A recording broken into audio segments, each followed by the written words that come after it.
Hello tips and ह्याक्समा स्वागत छ। आज हामी योभन्दा अगाडिको भिडियोमा विन्डोज इन्स्टल गर्ने तरिकाको बारेमा डिस्कस गरेको थियौँ। अब त्यही इन्स्टल गरेको विन्डोजलाई एक्टिभेट गर्ने तरिकाको बारेमा आज डिस्कस गर्छौँ है। त्यसको लागि हामी सुरुमा गएर कमान्ड प्रम्प्टमा गएर त्यसलाई एडमिनिस्ट्रेटरको रूपमा रन गरौँ है त। सर्च बारमा गएर cmd टाइप गरौँ, त्यसलाई राइट क्लिक गरेर रन एज एडमिन गरिदिउँ।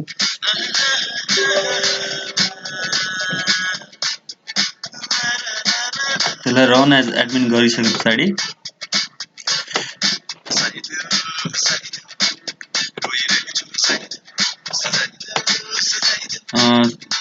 यो कि यो sm कि भन्ने यसलाई कपी गरेर यसमा पेस्ट गरिदिउँ है।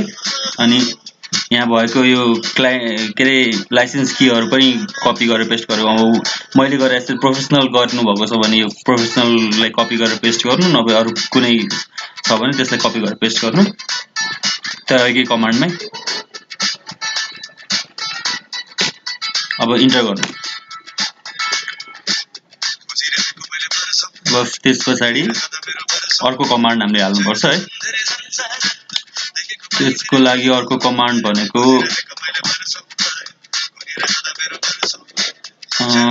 यो कमान्ड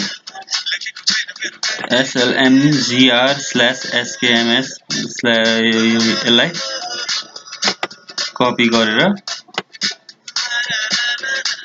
पेस्ट गरिदिउँ है।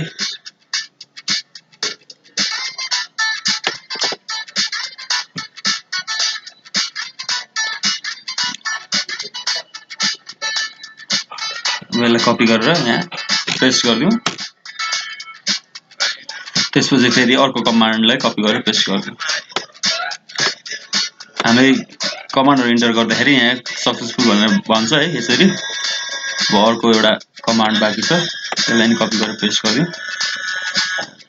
यसलाई यसरी कपी गरेर पेस्ट गरिदिउँ हाम्रो cmd मा।